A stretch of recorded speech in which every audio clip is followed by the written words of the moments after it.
Hello, welcome to Sound and Fury Book Reviews. As usual, I am Tina. Today I'm doing a book review of Velvet Dogma by Weston Oakes, which is a 2011 cyberpunk book. I got this book on Audible. There are no spoilers in this review. I first heard about this book because Weston Oakes is the author of Rift War, a book I talk about sometimes, and which I reviewed earlier this year, I think, like 2 months ago. So when I pre-ordered Rift War 8 months ago, I looked up Weston's other books on Audible. I saw this cover, and I figured, why not? The cover, I mean, look at it. It's absolutely amazing. I love this cover. So as I said, I listened to this book on Audible. I listened to it actually many months ago. I totally forgot to review it, and I needed something to review this week while I was catching up on some reading, so here we go. I also wanted to include it in my tier ranking video where I'm ranking all the covers of all the 80 plus books I read this year, so that'll be fun. I'm going to be releasing that thing on the, I don't know, the 28th or something like that? I don't know, whatever. Anyway, when I get around to editing it. So, Velvet Dogma, I keep wanting to say Velvet Revolver, the band, is a cyberpunk from over 10 years ago. Cyberpunk, as you know, I'm kind of lukewarm to as a subgenre, but, I'll give it a chance because sometimes there's some cyberpunks that I really like. So, what's happening in this book? The year is 2040. The world has finally achieved the perfect merging of human and machine by developing a method by which the computer has direct integration into the brain. Called personal ocular devices, or pods, the interface fits over the eye, feeding information directly along the optic nerve into the brain, allowing minds and computers to become one. But not for Rebecca Mines, who has been held in solitary confinement for the last 20 years. Arrested under the 2002 Patriot Act as a cyber terrorist for unleashing a program called Velvet Dogma, her parole restricts access to all computers and all but the simplest of machines. Although the government is still fearful that she'll resume her previous profession, Rebecca wants nothing more than to find a place to exist in peace. She has a life to live and 20 years of personal stagnation from which to recover. But she discovers that things have changed dramatically since she's been in prison. Not only is organ theft sanctioned, but all of her organs have already been levied to the highest bidder. No sooner does she promise the judge that she'll be a law-abiding citizen than she finds herself on the run from not only Chinese black hearts eager to confiscate her organs, but the authorities who realize they'd let her out too soon. Sounds cool? Yeah, and it is pretty cool. Did I love the book? No. Did I like the book? Yes. Super cyberpunk fans, I think, will probably really like this, at least the world building part of it.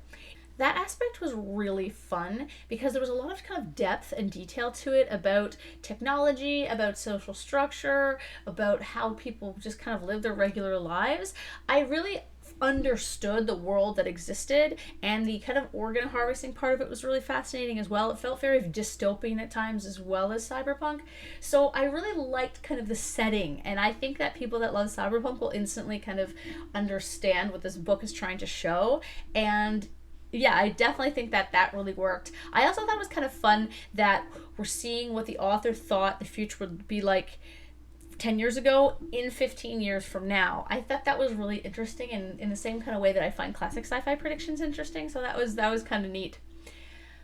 The characters were fine. I liked them. Rebecca got kind of annoying at times, but I didn't dislike her. A lot of the story is her just being carted along, though. I'm not saying she doesn't lack agency, but her story is more of kind of picking up the pieces of other people's stories than kind of her own story until the very end. So I was kind of like, okay, well, why? Just run away.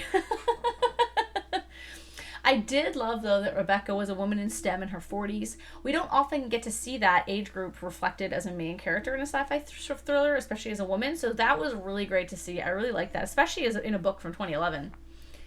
I didn't connect to the romance aspect, though.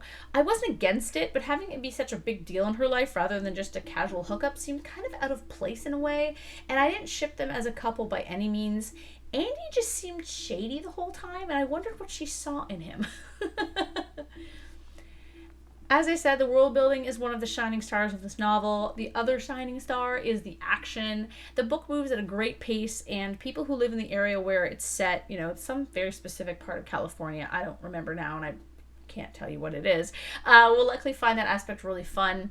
I have no context, as I said, for that, but it wasn't too place-droppy that I felt like out of the loop, as sometimes books set in specific regions do.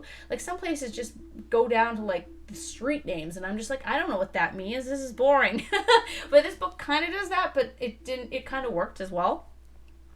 As I said, the action scenes are really fun. The book reminded me of Snow Crash in some places by Neil Stephenson, which was a cyberpunk book I really liked. And the book just overall is very entertaining. The plot does get a bit convoluted, messy at the end, but overall it's a solid cyberpunk story that I enjoyed. The narrator does a good job as well, so if you're looking for a fun audiobook, I recommend Velvet Dogma. yeah, Velvet Dogma. Yes. Anyway, okay, so that was a short little review, but it's a short little fun book, and I do recommend it if you want something kind of fun just to listen to over the holidays if you celebrate. So yeah, thanks.